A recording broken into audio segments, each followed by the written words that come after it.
Sir मैंने नाम किसी का नहीं लिया सर, आपने उड़ता तीर क्यों पकड़ लिया? इनको मेरा हुआ ऐसा है कि मैं ही दिखाई पड़ता हूं कि इसमें क्या रखा है।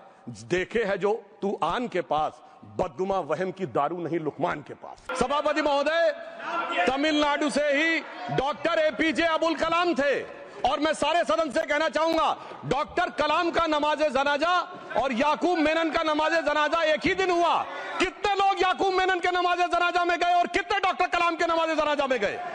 डॉक्टर कलाम मेमोरियल पे कितने लोगों की फोटो है, दिखाएं मुझे, सोशल मीडिया पे पोस्ट की हो। मगर अफजल हालात का मारा था, आपके एक मंत्री का ऑफिशियल ट्वीट है, वो इस सदन के सदस्य नहीं तो मैं नहीं बोल रहा हूं।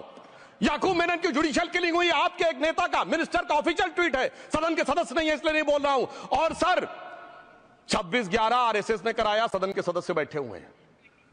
हाफिज साहब और सुनिए, जाकिर नायक शांति का मसीहा सदन में सदस्य बैठे हुए हैं। सर किसने जोड़ा? मैं नहीं कह रहा हूं जोड़ा, हमने किससे जोड़ा मैं बताना चाहता हूं।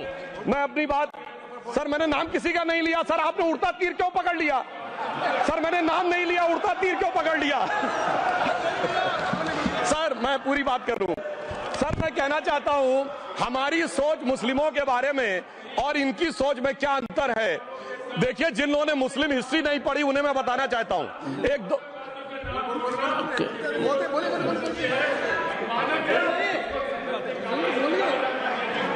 सभापति महोदय, मैं थोड़ा उन लोगों को इस्लामिक हिस्ट्री के बारे में बताना चाहता हूं। Honourable Digvijaya Singh, please, no, I'll give a chance. I'll give.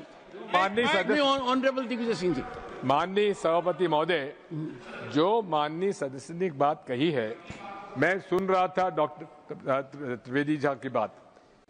उन्होंने कहा था ऐसे ऐसे ऐसे मुसलमान हम लोगों के साथ हैं और वैसे वैसे मुसलमान इन लोगों के साथ हैं।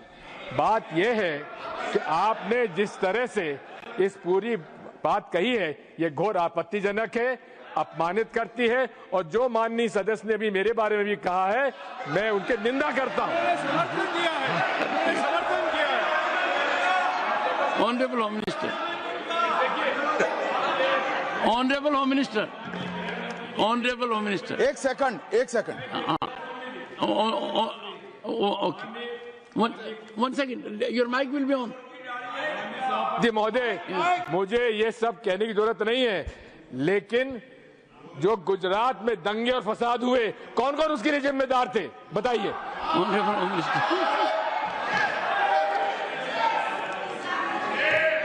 मान्यवर, मैं ध्यान से बारीकी से पूरे संवाद को सुन रहा हूं। माननीय सदस्य सुधांशु जी ने दिग्विजय सिंह का नाम नहीं दिया। अब वो खड़े होकर कहे मेरे बारे में कहा, इससे साबित हो गए। और अभी भी मौका है, आपने नहीं कहा है कि 26/11 के हमले में आरएसएस का हाथ था, तो अभी खड़े होकर माइक चालू कराकर बुलवा दीजिए माननीय। और आपत्तिजनक बात है, मैंने ये बात कभी नहीं कही है, ये आप लोगों का प्रचार है। मेरी आपत्ति इस बात की थी कि सभी माननीय सदस्य ने और बात कही है कि अब हमारे तरफ ऐसे ऐसे मुसलमान थे और वैसे वैसे मुसलमान हम लोग की तरफ थे। ये पूरे समाज के साथ, पूरे अल्पसंख्यक समाज के साथ अपमानजनक बात है। और माननीय सभापति महोदय, आप बताइए, माननीय गृह मंत्री जी, आप वहां पर थे, गृह मंत्री थे जब दंगे हुए थे, तो आप लोगों का क्या रोल था, ये जन जाहिर होम मिनिस्टर। इनको मेरा हुआ ऐसा है कि मैं ही दिखाई पड़ता हूं। आपकी सुनिए, अब सुनिए ना दिग्विजय सिंह, सुनिए, एक मिनट सुनिए। दंगे शांत होने के बाद 18 महीने के बाद मैं गृह मंत्री बना। दंगा हुआ तब मैं गृह मंत्री नहीं था। सुधांशु त्रिवेदी संदर्भ में किसी का नाम नहीं लिया। अजीज बर्नी की किताब थी 26/11 एंड आरएसएस कॉन्स्पिरेसी, कोई जाके चेक कर ले उसमें कौन कौन कहां कहां था। अब मैं मुसलमानों के बारे में कहना चाहता हूं, मुस्लिम समाज के लिए। बहुत से लोग ऐसे हैं जिनको मुस्लिम समाज की हिस्ट्री नहीं पता है। मैं बताना चाहता हूं, भारत से जब न्यूमेरिक सिस्टम सबसे पहले गया तो अल जहार थे सबसे पहले, जिन्होंने जाके 1793 में जो सूर्य सिद्धांत था उसका अरबी में ट्रांसलेशन हुआ सिंध हिंद।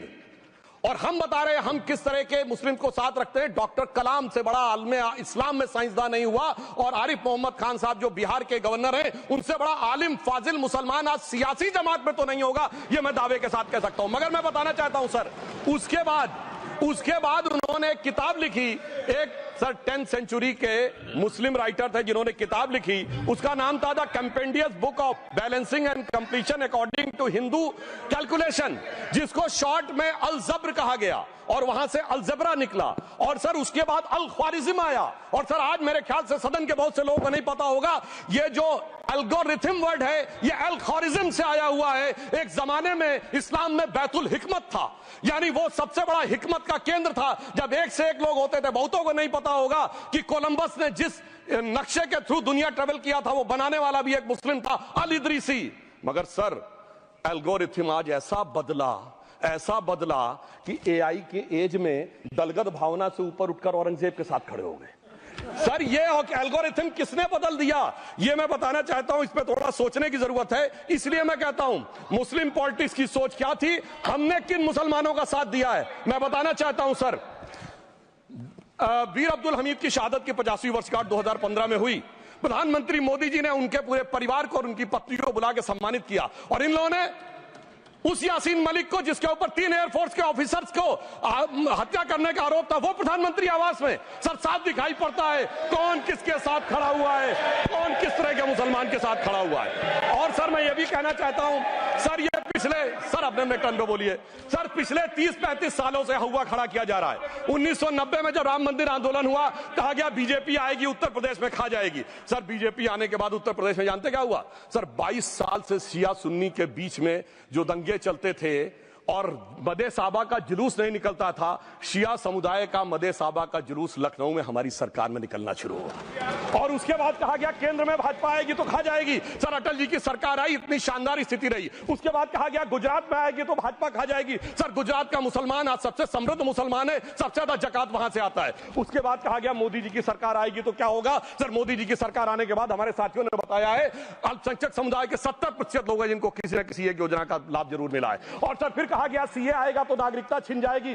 सर उसके बाद भी आपने सब देखा, और सर हम बचपन में सुनते थे कि राम मंदिर बनने लगेगा तो मिडिल ईस्ट के देश पेट्रोल देना बंद कर देंगे। सर राम मंदिर भी बन रहा है, और भारत मिडिल ईस्ट कॉरिडोर भी बन रहा है, और अबू धाबी में भी मंदिर बन रहा है, और 4 मुस्लिम देशों ने सर्वोच्च नागरिक सम्मान मोदी जी को दिया हुआ है। इसलिए मैं कहना चाहता हूं सर, मर्ज हो तो उसका इलाज किया जा सकता है। जैसे हमारे यहां वैद धनवंतर माने गए हैं, इस्लामी अकीदे में वैद हकीम लुकमान माने गए, तो कहा गया है उनके लिए कि इसमें क्या रखा है, देखे है जो तू आन के पास, बदगुमा वहम की दारू नहीं लुकमान के पास। यानी मर्ज का इलाज है, पर वहम का इलाज तो हकीम लुकमान भी नहीं कर सकते जो आपने पाल कर रखा है। मैं कहना चाहता हूं हम किन मुसलमानों की बात करते हैं। आप गंगा जमुनी तहजीब की बात करते हैं। सर दारा शिकोह औरंगजेब का बड़ा भाई था, उसने उपनिषदों का अध्ययन किया, संस्कृत में अनुवाद कराया और नाम रखा सिर्रा अकबर, यानी वर्ड्स ऑफ गॉड। मैंने किसी को दारा शिकोह की जयंती मनाते हुए नहीं देखा। मैं पूछना चाहता हूं बेगम बीबी ताज, उनके घर पे जाते किसी ने सुना। सर ये बताइए आलम शेख, इतने बड़े कृष्ण भक्त के कवि, किसी ने सुना उनके घर पे जाते हुए। मलिक मोहम्मद जायसी जिन्होंने पद्मावत लिखा, उत्तर प्रदेश के रहने वाले, उनके घर पे कोई गया? ये बताइए ब्रिगेडियर मोहम्मद उस्मान के घर पे कौन गया? आजमगढ़ में, गाजीपुर के रहने वाले थे, आज तक जाने वालों में नहीं दिखे। और मैं सर बताना चाहता हूं एक और बात, सर एक सैयद इब्राहिम रसखान हुए हैं, बहुत बड़े कृष्ण भक्त के कवि। सर जिन्होंने क्या लिखा, उन्होंने कहा मेरा अगला जन्म हो तो भी मैं कृष्ण भक्ति बनना चाहूंगा, मनुष्य बनूं तो ग्वाल बाले के रूप में, और पशु बनूं तो गाय के रूप में। उन्होंने कहा मानुष हो तो वही रसखान, बसों ब्रज गोकुल गांव के ग्वारन, जो पशु हो तो कहा बस मेरो चरो नित नंद की धेनु मजारन। सर उन्होंने कहा गायों के बीच में नंद बाबा की गायों में जन्म लेना चाहूंगा। मगर सर आज एक ऐसे नेता आए हैं इस देश में जिनको गायों से बदबू आने लगी है, तो उनके लिए मुझे मेरे मन में भाव आता है सर कि श्री रामचंद्र कह गए सिया से, ऐसा कलयुग आएगा गोपालक श्री यदुवर कुल में एक ऐसा नेता आएगा जिसे बकरे कटने में खुशबू मिलेगी, गौ माता में बदबू पाएगा। रामचंद्र कह गए सिया से कैसा कलयुग आएगा। अब सर मैं एक और बात भी कहना चाहता हूं, हम किनको मानते हैं? सर नजीर अकबराबादी को सुनिए, कृष्ण भक्त के लिए क्या कहा। सर मैं एक बोलना चाहता हूं, बुल्ले शाह ने क्या कहा।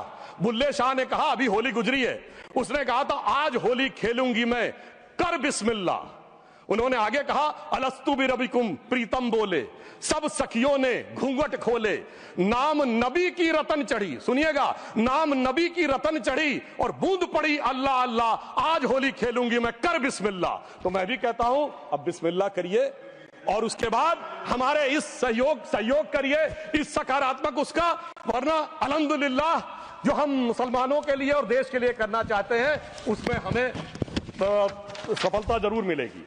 अंत में मैं सिर्फ ये कहना चाहता हूं सर, तमाम प्रकार की बातें यहां पर हुई, सकारात्मक और नकारात्मक, मगर अफसोस की बात यह है कि 1913 के वक्फ वाल औलाद से लेके 2013 के वक्फ वाल औलाद तक इनकी फितरत नहीं बढ़ती, क्योंकि सर ये तो पार्टियां ही अल औलाद हैं, तो इनको तो उससे बहुत ज्यादा वो होगी। पर मैं सिर्फ अंत में कहना चाहता हूं सर, अपनी सोच बदलिए। आप जिस कश्ती पे सवार होकर इस दरिया को पार करने की कोशिश कर रहे हैं, पिछले 75 साल में नहीं कर पा रहे हैं, 10-12 साल में बहुत हिचकोले खा रहे हैं, तो कश्ती और रास्ता बदलिए। तो इनके लिए अंत में एक पंक्ति कहते हुए बात समाप्त करना चाहूंगा, इन्होंने कश्ती भी नहीं बदली, दरिया भी नहीं बदला, पर इन डूबने वालों का जज्बा भी नहीं बदला, पर है शौक सफर ऐसा, एक उम्र हुई हमने, मंजिल भी नहीं पाई, रास्ता भी नहीं बदला।